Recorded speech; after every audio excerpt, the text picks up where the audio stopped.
Welcome to the Better Birth podcast.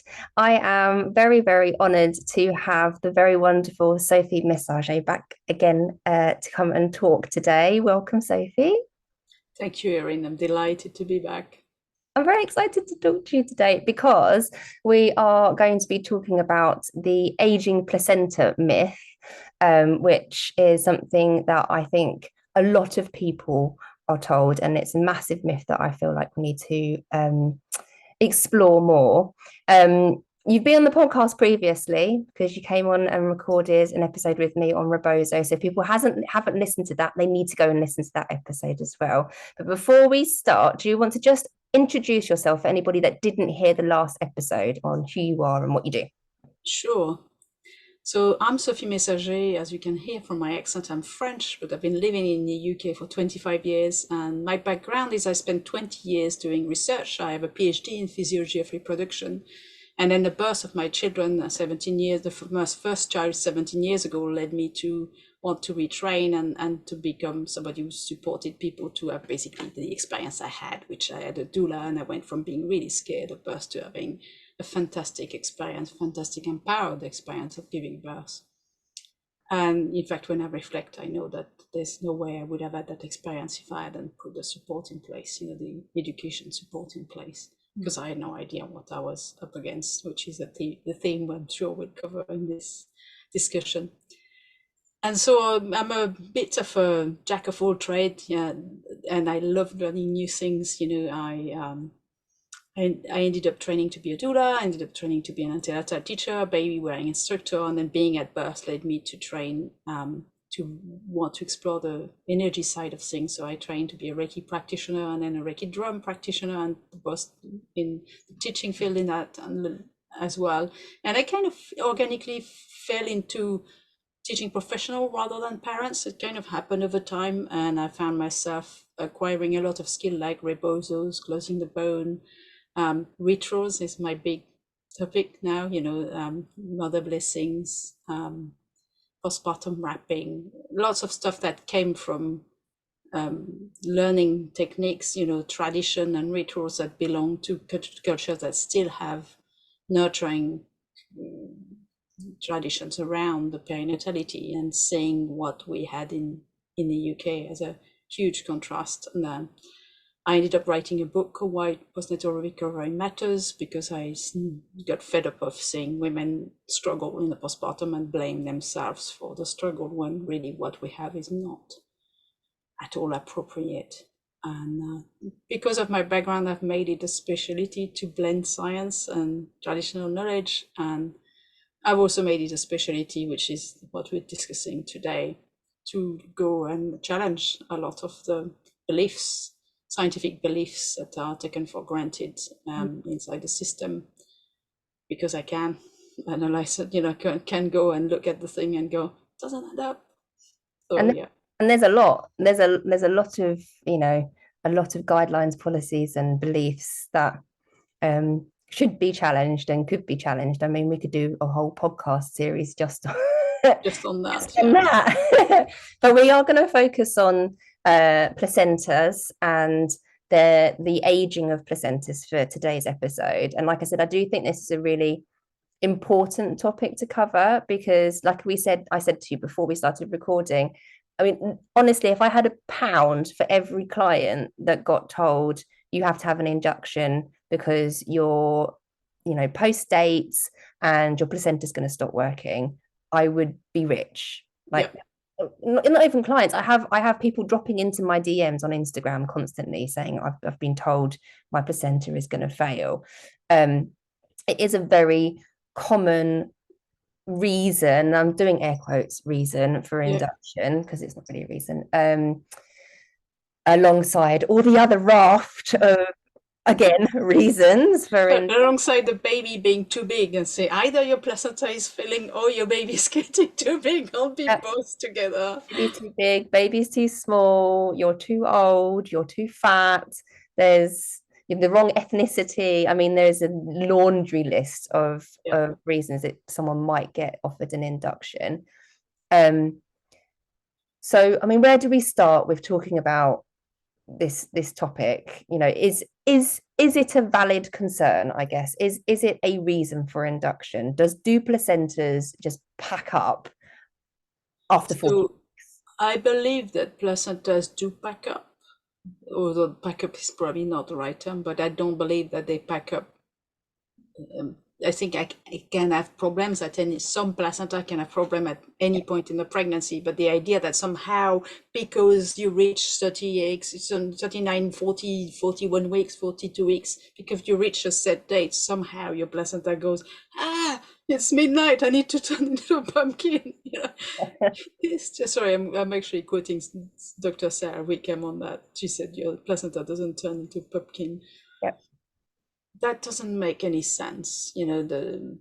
But I think we need to backtrack a little bit, because one of the things that took me years to understand, and is such a source of frustration because I am so obsessive with knowledge and so curious, it took me years to understand why people in the system didn't question guidelines. Mm-hmm.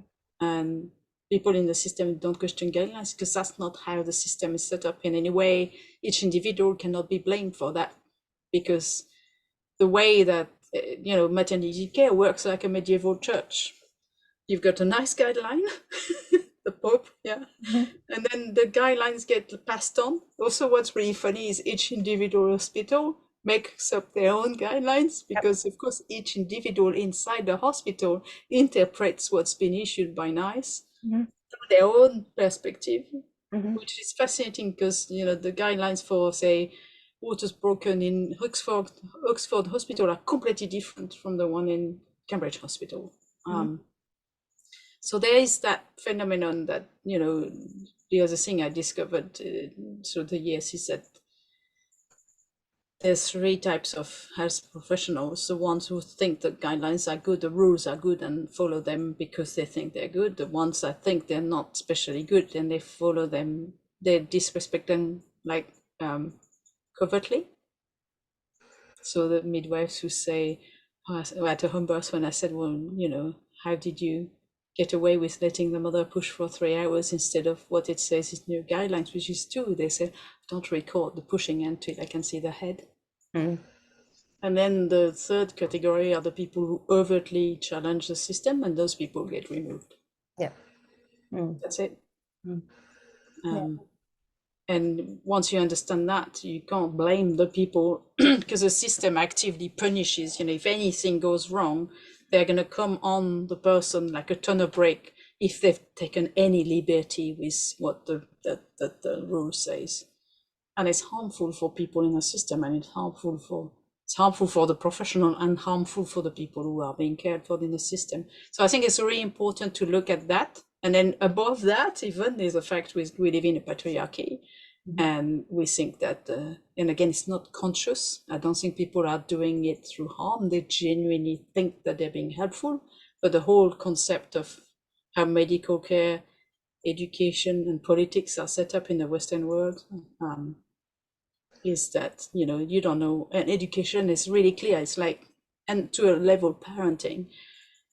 So we're set up to be doing as we're taught, right? It's like, you don't know what's right for you, the experts do, and you go and ask your doctor, you go and ask your teacher, you go and ask your mentor, you go and ask somebody above you who knows what's right for you. And the whole concept of that, because when the people who are studying the aging placenta, I believe they genuinely think that they're being helpful. They think they're saving lives, but we've come to a completely crazy point where I've read papers in the last few days I've been rereading what's been published since I first wrote the blog, because I wanted to make sure that what I'm talking about is based on evidence. Mm-hmm.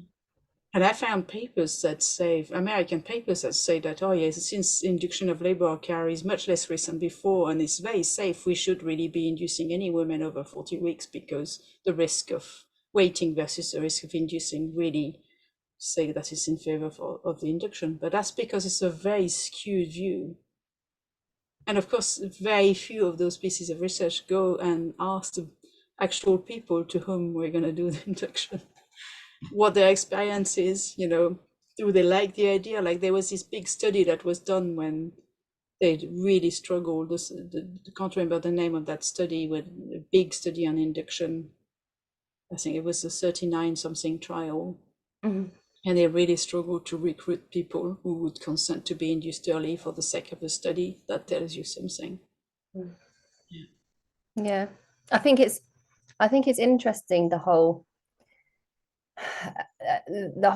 view about the patriarchy and how it affects not just birth, but women's healthcare, you know, in general. And I've got into arguments with people over this, you know, over social media, which I was talking to you about earlier, you know. People saying that, you know, it's not the patriarchy and it's man hating. And I think a lot of it is unconscious, Yeah. you know. It's a societal belief, um, and there's so much that goes on in the background that we don't know, we don't consider in terms of research and the selective way that things are researched and how we decide what to Yeah. research, or how those studies are conducted. You know, I find it really interesting. I saw on I think it was on TikTok actually, that the first study ever to look at the absorbency of period products with actual blood rather than water was this year. And it discovered that all of the claims that period products make about the absorbency of all their products are wrong because Of they were course. using water instead of blood. Very different viscosity Yeah, and completely different. And they've taken until 2023 to actually test the absorbency but of we period still, products. it's only very recently that period products have adverts have switched to using red liquid instead of Mhm. blue. Instead of blue, yeah. So I think it's, you know, that absolutely undeniable that the patriarchy affects birth and it affects policies and it affects guidelines and it affects our decision making processes as pregnant people, because on a subconscious level we are conditioned to comply or to, you know, agree or to, you know, to listen and to do what we're told. And so when you have a obstetrician saying to you, you should be induced or you have to be Yeah. induced because your placenta is going to fail, you don't want a dead baby, do you? I Yeah. think most people do go, oh God, no, you're the expert, you know what you're talking Yeah. about. All this research, absolutely, that's fine. Book me in for the induction. And you know what really gets my goat here is that implying for 1 second that somebody who's pregnant is going to willingly endanger the life of their baby is ridiculous. Mm-hmm. Because we know from all the research that women make safe choices, Yeah. you know, and the big difference is if you give people the space to decide for themselves, they may consent to whatever is being offered, but they're going to feel completely different than if they're feeling being steamrolled. And the dead baby card, which you just quoted, you know, it angers me so much. I mean, I have been at births where somebody said, your placenta is failing right now. Like, how do you know? Do you have things to measure the failing of the placenta while somebody's in labor?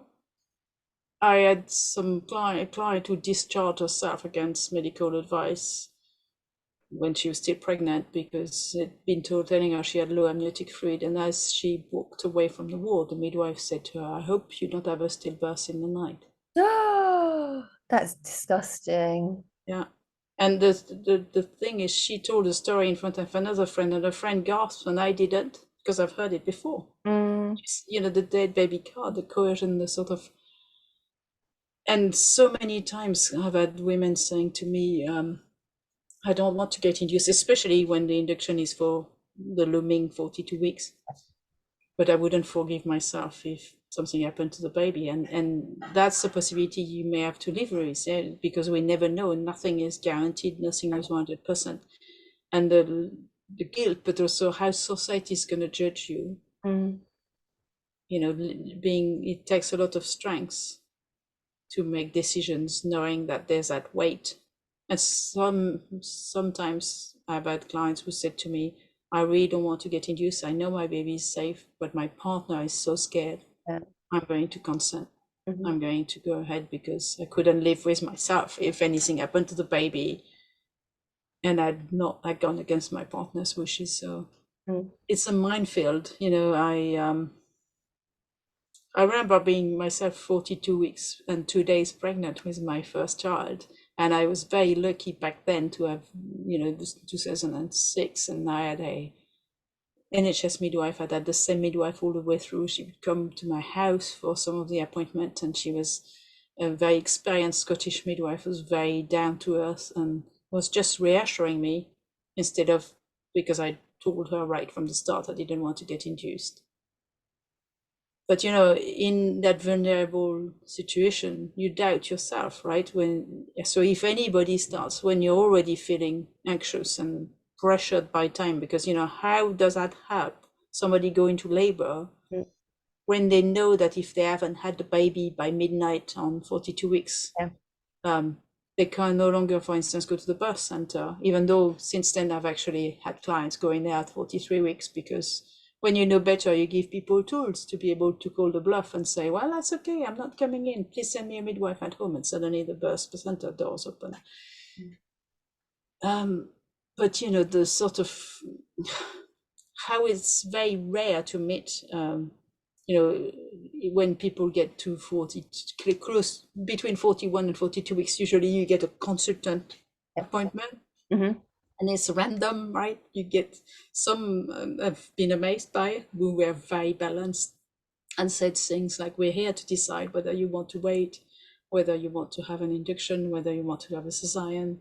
And I know the research is full of holes, but then again, more often than that, I see your placenta is failing right now. In fact, I had a consultant make a formal complaint against me once because I said that it was the first day of my period. I'd just written the blog. And I went with a client who happened to be a really good friend of mine, with us, was herself a doula. And she wanted a home birth, and she did not want to get induced. And this consultant said, Brian, your placenta is failing right now. And because I was on day one of my cycle, before I had time to control my mood, my mouse came, well, I've got a PhD in biology and 20 years or so. I've reviewed all the evidence and there isn't any. And this consultant's face was a picture. And she said, well, I disagree with you. And the guidelines say, that's what people always fall back on. Yeah. The guidelines, like it's gospel, like it's some kind of holy text.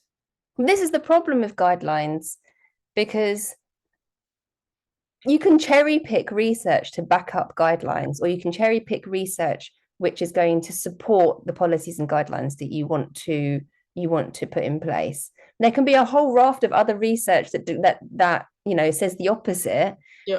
But all a consultant needs to do is say, well, here's the research study, this is, and then they've backed up their recommendation, and they've given you the evidence, and they've given you the policy. And as a pregnant person, it's very hard then to go, well, actually, no, okay. Which is why I wanted to do this podcast episode, because I think people need balance when you're being told these things by someone in a white coat. It's very hard to push back. And in fact, one thing I always tell people who ask me when they're in this situation is not to ever come back at the medical professional with research, because that always backfires. People will poke holes into. So when people say to me, oh, I've got this appointment with a consultant again tomorrow, so I'm going to bring all these papers. No. You don't need to justify your choice. You're not a health professional. So throw the ball back in their camp. But just don't go there, because I always remind people that if they were pregnant with triplets and they wanted to give birth in the field, that's within their rights, yeah. Yeah. I mean, at the end of the day, as a pregnant person, you don't have to justify your choices, even if they go against guidelines or policy or research, or even if you haven't read the research and you just want to do XYZ. You don't have to justify it. You don't have to persuade, or convince the midwife or the obstetrician. It's your choice. Exactly. Yeah. But so for a very different approach, obviously, is for the person who is that way inclined, knowing that there's research that actually questions the guideline when the guideline goes against their wishes is can be very empowering. Not for everyone, because there's people for whom reading research might actually be harmful, like people who find reading being too much into their head. And when I was training, when I did my degree in antenatal education, I was amazed because most people like you and me, Irene, we're what we call monitors. So we want as much information, give it to me, all of it, please, information, more information. But there are people called blunters for whom too much information is harmful. Mm. So you need to be really careful how, that I always tell my clients, would you like to read more papers? Would you like this? But for the people for whom it's helpful, it's important for them to know that it's not as clear cut as the guidelines say. And let's not forget that the guidelines are created by people. Usually nice guidelines is a panel of people, and there's not people like us in there. It's a panel of people who are medics, who are scientists, who are, their mode of thinking is very different from the approach that we're talking about, which is one where you put the person in charge, where you put the person at the center of the decision making, at the center of the experience. And I think the people who are constitute the panels that issues the guidelines, they are blind to that themselves. So what happens to the placenta as the pregnancy progresses, and why do you think that people or obstetricians or medical professionals will say that the placenta is going to fail? What things are they looking at? How do they justify that claim? Yeah, so they look at markers of aging, right? So they look at things like, if I use jargon, apoptosis is one, is basically programmed cell death. Mm-hmm. They looked at markers of inflammation. They look at markers of oxidative stress. There's a whole flurry. I'm not going to name them all, but there's the same terms come back over and over and over in all the papers. And I guess, if you only have a hammer, everything starts to look like a nail. So people who are looking for this, they are actively looking for sign of aging that they interpret as aging.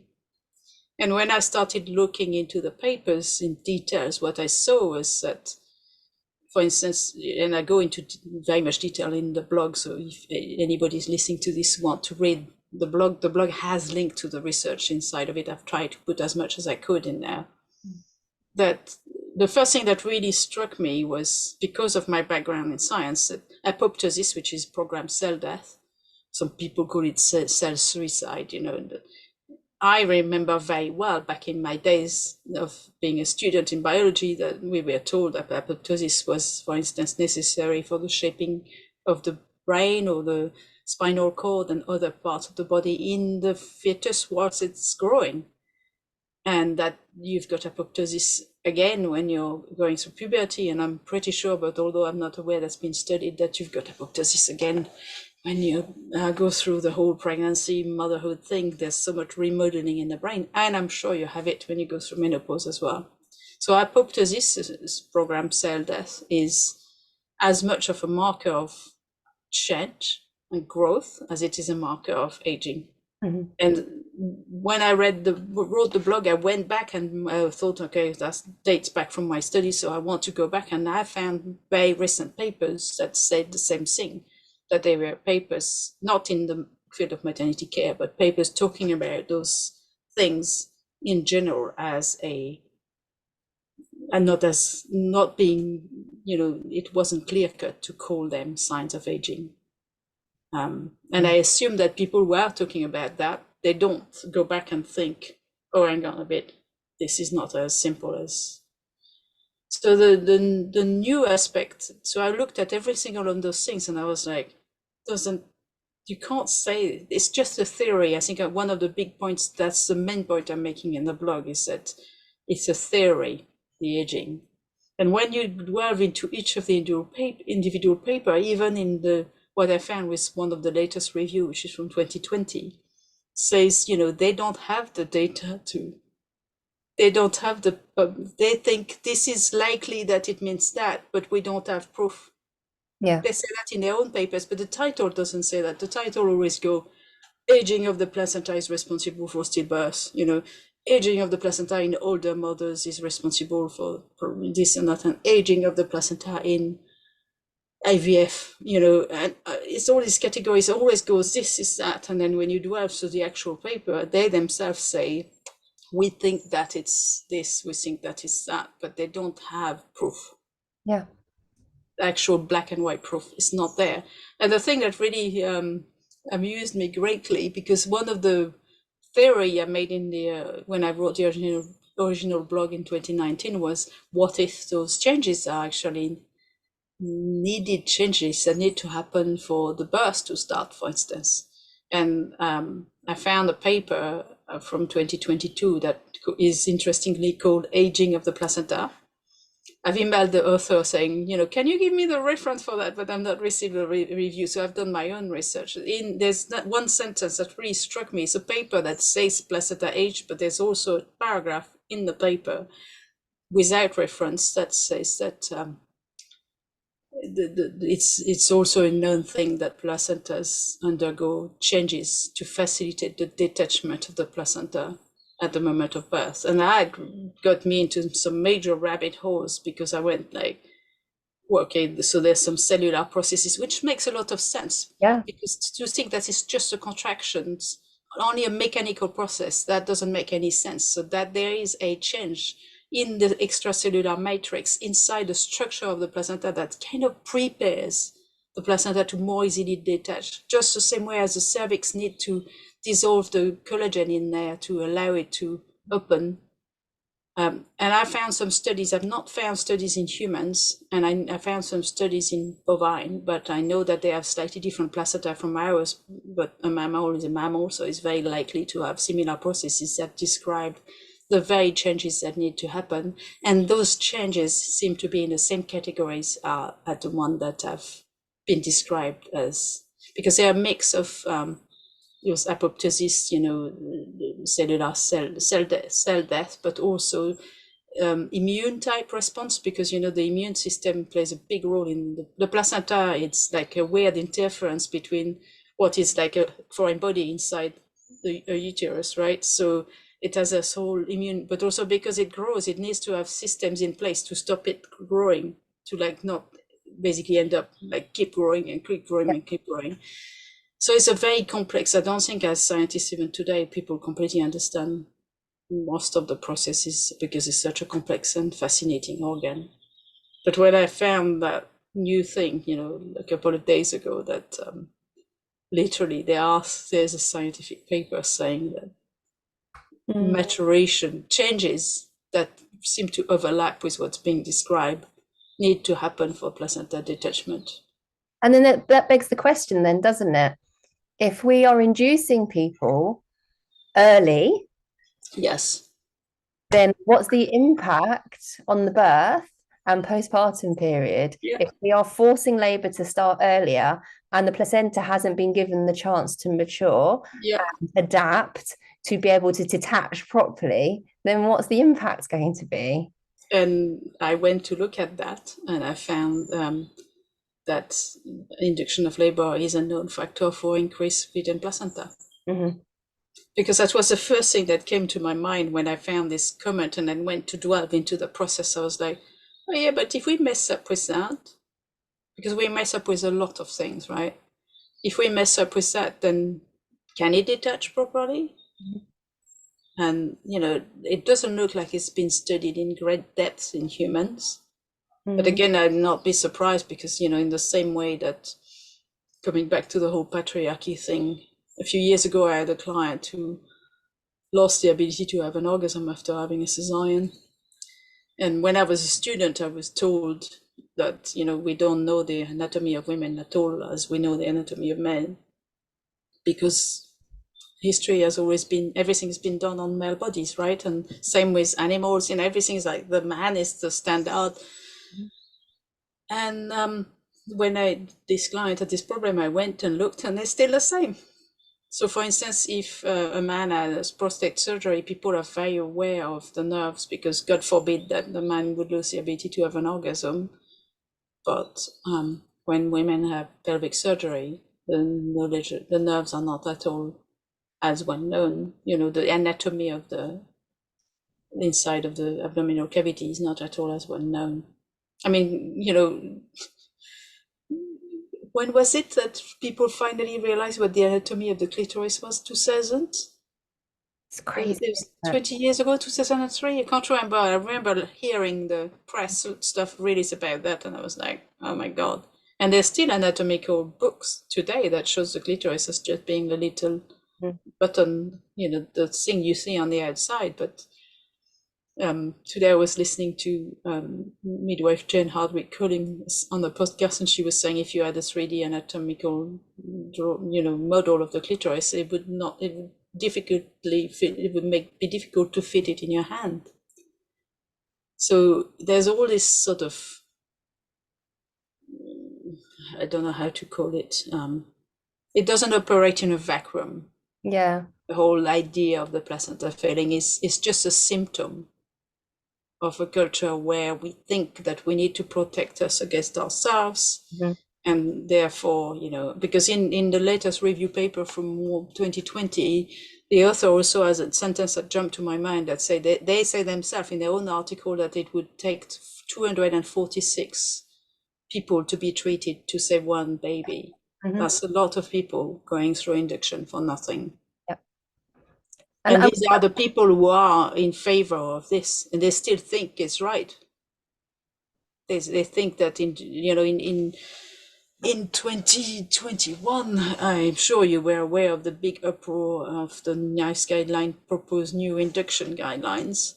That meant that pretty much I wrote a really angry blog about that, and I wrote to NICE, which I'd never done in my life. And I know they got so much backlash that they kind of downplayed they didn't make it as bad as they planned to do, but they still brought The damage was still done, though. yeah, The damage was still done. yeah, And my issue with things like telling people or putting guidelines in about, placenta failing or being the wrong body size or being the wrong age, these are, I think a lot of them are defensive guidelines to prevent the worst possible outcomes, which and the percentage chances of those outcomes are very small. And I yeah. think we lose sight of that, actually quantifying what the risk of the thing that we're trying to prevent is. And then the research and the guidelines and the people that are making those policies aren't considering the impact that that induction could have on a whole host of other things. I Yeah. mean, I could talk to you about, I could spend a whole nother hour Yeah. talking about the impact of induction and the cascade that can happen.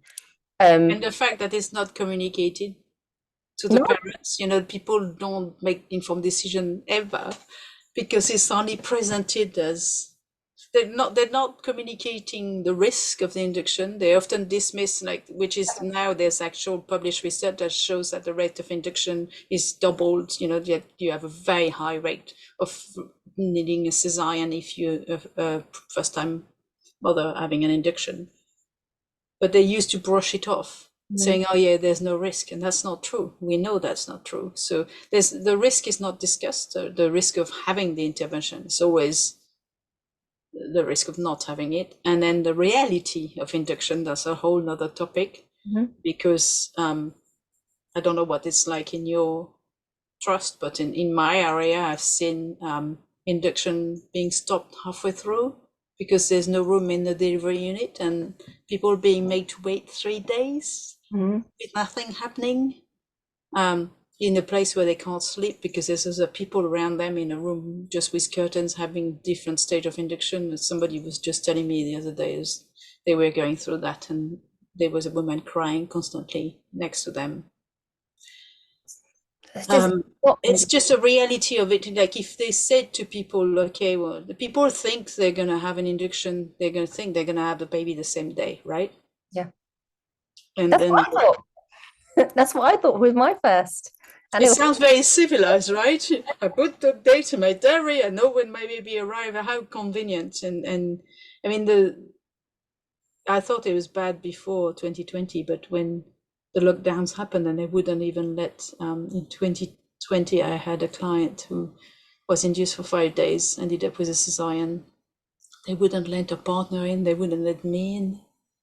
I mean, I was so distraught by the whole thing. I told my husband, I think I'm done. The next day I had to accompany a client who had been a doula 3 times before. So it was the fourth time I was a doula, and I couldn't come in with her. I just came in front of the hospital to give her a hug before she went in. She went in by herself because she was having a cesarean, and her husband wasn't allowed in until she went to theatre. I was like, it's madness. It's because I know, for instance, a hospital in Surrey never stopped letting doulas in because they made their own risk assessment, and they thought very few people have a third birth, second birth partner, and therefore in terms of risk it's neither here nor there, so we're not gonna. Whereas here they said, oh well, if we let you in, we don't, it's not fair for everybody else. But it's not, this whole idea of it needs to be the same rule for everyone never takes into account why people hired an extra supporter, all the emotional issues and anxiety and trauma and whatever have led them to that process. And it's so dehumanizing, the entire system. I, I, I just think it's very concerning that people are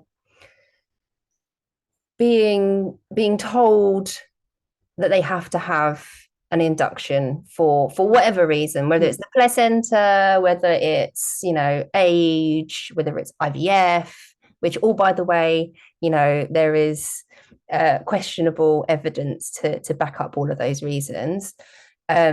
And not being told the impact and the knock-on effect that could have on their births, on their babies, on their postpartum periods, on their bodies long term. And it's little things, which I'm saying little, I don't mean little, things that seemingly seem little, which can have a massive impact on somebody. I posted about episiotomies last week. Was it this week? No, it was last week. Posted about episiotomies. And we know that having medical intervention, the use of drugs and induction, it will increase the chances of an episiotomy, right? Yeah. And this lady that commented on my post, I posted about the risks and the knock-on effects of episiotomies, and the evidence and research behind whether they're actually necessary or not. And she said that she's never felt the same down there after her episiotomy. She is in pain, she is in discomfort. And she got told when the doctor checked her out, said, all looks fine, you've healed up fine, it's all in your head. And that, can you imagine for 1 second if somebody done that to someone's penis? Exactly. Yeah. Because one of my theories, and I've talked about that for years, is that when we do a medial lateral episiotomy, we cut into the body of the clitoris. Mm-hmm. Right? Yep. Because I've also had clients who said after an episiotomy that their clitoris was hurting all the time. Mm-hmm. And that's what led me to look it up. But I mean, when you've got somebody who's been traumatized or injured by the process, having someone then gaslighting them and telling them that it's all in their head, it just adds to their trauma. Mm-hmm. And, to come back to the whole placenta thing, it's very convenient, isn't it? To say, well, your placenta is failing, your placenta is stopping working. And people don't know, right? They don't, they've got no reason to question an expert who says your placenta is failing. That the experts themselves have not gone and reviewed the evidence, they've just taken the guidelines. So it's like a self-perpetuating thing. And it just... I mean, I've found from personal experience of supporting people when they're pregnant, quite often the placenta failing justification is thrown as a last-ditch attempt to coerce and just batter somebody into submission, because they'll say, oh, you're past your due date and you have a high BMI and you have gestational diabetes and I don't know, whatever else, whatever other reason. And the person's well informed and they're researched and they are confident in most cases with my clients, and they are adamant they do not want the induction. And then the consultant will throw, well, your placenta is going to fail, and you don't want to risk a stillbirth. Yeah. So it's almost like throw all the reasons at them, and then if they still won't submit, then chuck the placenta failing at them, and that will get them to agree. Yeah. And that's quite a common, I think, common situation that happens, which is why I wanted to record this, because Yeah. it, I think it's difficult for somebody who's pregnant to go and seek out all that research, if that's what, yeah, they're inclined to do, to be able to ease their conscience Yeah. about going against medical advice and saying, no, actually, you know what, I don't want to do that, and actually, I've read all the information, and I'm Yeah. making an informed decision. I mean, I've had people messaging me from time to time saying that they're really glad they've read that blog. Mm-hmm. Um, as far as I know, nobody else has written in that level of depth about this. Mm-hmm. And that's why the reason I wrote it originally wasn't so much for people who were going to have to face the induction. It was more because birth professionals didn't have I saw discussion happen online where people were being gaslit by um, medical professionals who Yeah. took the same attitude they take towards people when they want to coerce them into induction, saying, "Oh, you don't know what you're talking about. I'm the expert in blah blah blah," and use the jargon, throwing jargon at people, Yeah. and people, and then would talk about this on other groups, and notice that people were saying, "I don't know what this person is talking about," and therefore it's very hard to challenge someone. When you think, okay, they might be right, because I that's like beyond my capacity of understanding, and that's what got me so pissed off. And Yeah. the reason I wrote this originally was to help, birth educators and doulas and midwives and people who just wanted to be having something Mm. to make themselves feel able to support people. And this the fact is, it's the most read blog on my entire website. Where can people find it? Because I will put it in the show notes as well, but where can people So find when you Google, so it's on my website in my blog, but I've noticed that the way people find it is when you Google the myth of the aging placenta, you find first Dr. Sarah Wickham's article about it, where she talks signpost, about my blog, signpost to and you? Yeah. mine, and she links to my blog in there as well. So it's when I look at my website stats, people don't go to my website to find it, to just go to a web browser search, and now you can search. When I was doing my search, that's a very amusing thing, Erin, when I was doing my research to make sure I was as up to date as possible, and I used an AI academic research tool, and I said, please write me 10 reasons why the placentas age. And then I started looking at all the papers. Please write me the opposite argument. And it's quoted me. I was like, okay, you can't, it's not an academic article, and I never claim it for it to be. But that's the other thing, isn't it? The whole, when you've got doctors who say, oh, well, I don't confuse Google with my medical degree, it really gets my goat, because there are people out there who can do much better research, even though they're not scientists, who can find things and do analysis of stuff for themselves, which is way beyond what most as professionals have ever done. Because, like I said, most people don't have neither the inclination nor the time to go and look at the evidence. They just look at the guidelines, and the guidelines is an interpretation of the current research that's often out of date, because NICE guidelines are only updated once every 5 years, if that. And by the time it's been studied, it's often out of date, but also it's issued by a panel of people whose beliefs are very unlikely to be Yeah. that, waiting for labor to start on its own. I always remember waiting for labor to start on its own is a good idea. So all of it is biased from the start, from a very cultural view that birth is dangerous. I always remember a client of mine who was on the eve of her 42nd week, like she was the night before, when you hit midnight and suddenly everything is dangerous. You're low risk at 11:59, at 12:01 or 12:00, suddenly you're high risk. There's no gray area. Yeah.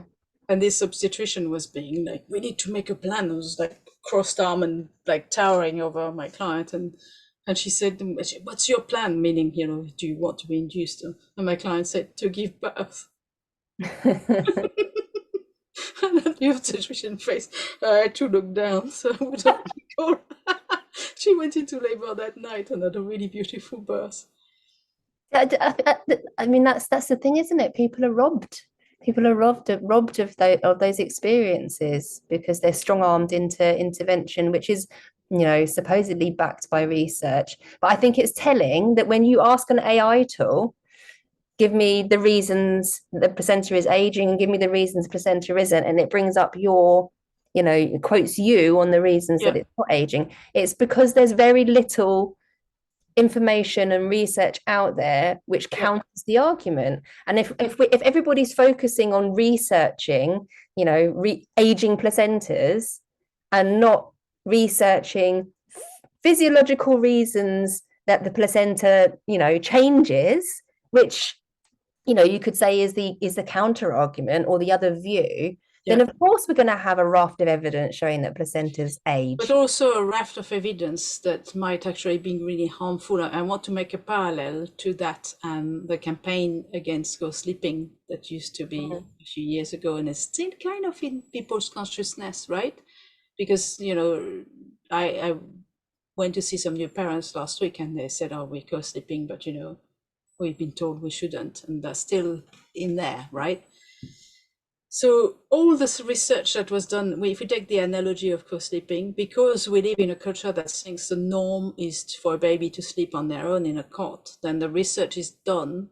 The assumption is made that if anything happened and the baby was in the parent's bed, then the parent's bed is responsible. But that led to a lot of really bad research that was done on population that had high drug usage and high alcohol usage, and that skewed the data, and that led to an entire belief for years and years, that is still pervasive in culture now, that somehow it's dangerous, you're going to crush your baby, you're going to smother your baby, this is really bad, you shouldn't be doing it, blah, blah, blah, blah, blah. Actually, the other side of that is it leads to people falling asleep on the sofa with their baby because they've been drilled into them, you shouldn't take the baby to bed, and sleeping on the sofa with their baby is a lot more dangerous than in bed because you could crush the baby. There's a lot more surface for the baby to become entrapped.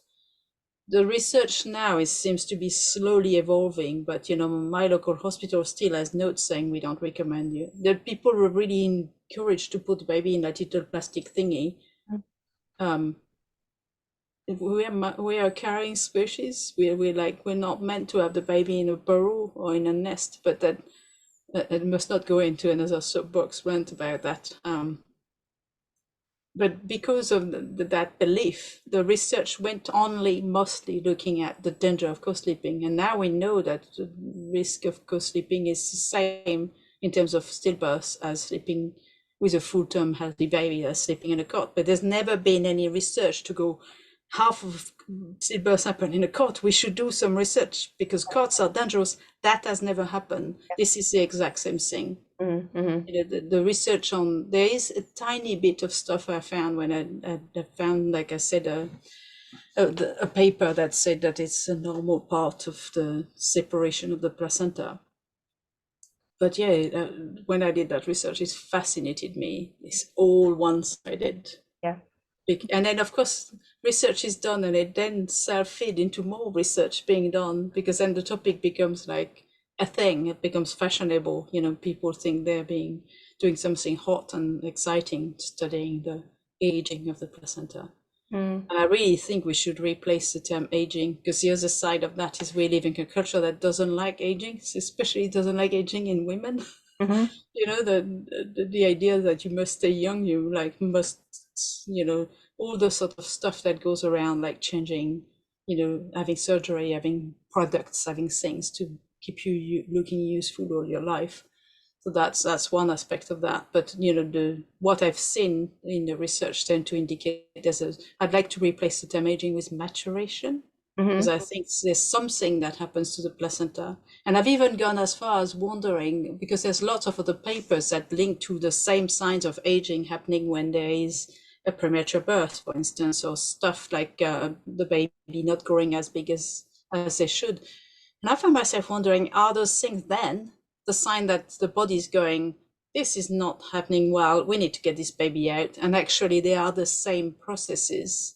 They are a form of premature maturation rather than aging. And that's never been looked at from this angle. Again, the angle is very blinkered. It's because it's looking at it only from the angle, and if you look for something, you're going to find something, right? It's just like, that's why I did a friend draw this illustration for the blog as in placenta with wrinkles and a walking stick and little glasses, because if you look for signs of aging, because we're so against the whole idea, and then if you looked for signs of change, if you looked for signs of maturation, if you look like for the processes from a different lens, I'm sure the research would find really different things. And what I also find really fascinating is the first scientist in the UK that I know of, Dr. Fox, which sadly has passed away. He started writing some papers about the aging of the placenta, and then I think the paper was 1997. So lots of people say, "Oh, this is an old paper." Research has superseded that since, but he says he sort of backtracks on himself and says there's no reason that placenta should age because they share the genetic material, the same genetic material as the baby. And he goes on to say that all the histological observations that he interpreted as aging, he thinks he got it wrong, and they were actually the paper's called Aging of the Placenta. But every time people quote that paper, they're being shut down. They're being gaslit by the people who are doing the more modern research, saying it's not true, but they never look at it. And it's really interesting because some of those more recent papers quote Dr. Fox's old papers from 1974, but not that one from 1997 because it goes against their belief. But they also say that that paper is too old, whilst at the same time quoting papers from 1974, which I find absolutely hilarious. Because I went through when I wrote the original blog, went through with a fine tooth comb many of those papers. I'm like, you don't quote this, you don't quote that. Because when I was doing my PhD, I remember discovering there was another lab in France that did similar things to me. And I said to my boss, but they never quote any of our research. And she said, oh yeah, they see us as competitors and therefore they never do. And, we're all guilty of cherry picking. We're all guilty of doing that. I admit I do it. Everybody does it. And I talk about that in the blog as well. But being honest with that, being like, I've not seen any willingness online when I've seen debates around that from the people who are the authors of the papers that said placenta age. They're so set in their ways. It's not, what the experience I had when I was a scientist in a very niche field and going to very niche conferences. Some of us argued until we were blue in the face about tiny little minute topics, but we argued it with good humor. But here is what I see with around topics like that is there's no willingness to accept and it's attacked. When people go and have discussion around that, it's like, what do you mean? Well, you're like babies can die if you don't induce, and you mean you want babies to die? I'm exaggerating, but it's kind of the tone of it. It's the same attitude that we see when people are being coerced in consenting to induction because their placenta is failing. Well, I'm going to signpost everybody to your updated blog because I think it's a really, really easy. I know you wrote it for birth workers and professionals, but I think it's a really easy read for anybody to understand, and it's really well written, and it's got so much information in there. So if people, they can Google you or they can go to sophiemessager.com. Messager. That's right, not messenger like people often do. Or the worst of that is being misspelled massager, but that's one thing you haven't ventured into yet, I'm assuming. Where can the people find you on social media or other platforms? So I'm on both Facebook and Instagram, and the Instagram is very easy because it's Sophie_Messager, and there's not, luckily in English, my name, because it's French, not very well known. Yeah. And I think my Facebook page is the Sophie Messager because it was, again, the name was taken, so it was easier to put that. Thank you But so I'm much. sure you'll put some link by Yes, the, I'll put yeah. all the links on the show notes, and when this goes live on social media, I'll tag you so people can find you and follow you. I feel like I just from talking to you today, I feel like I've got about 10 ideas of other things that I want to talk to you about now. Mm, Because thank you. Yeah, it's endless, isn't it? I know. And once you start delving into birth and policies and guidelines and how we over intervene and the impact that can have. I mean, I feel like we could talk for days Mm, on going into all sorts of different avenues, but I really appreciate your time today. It's been wonderful as ever and my educational, pleasure. interesting. And yeah, I'll make sure that I signpost everybody to your blog, and thank you so much, Sophie. Thank you, Erin.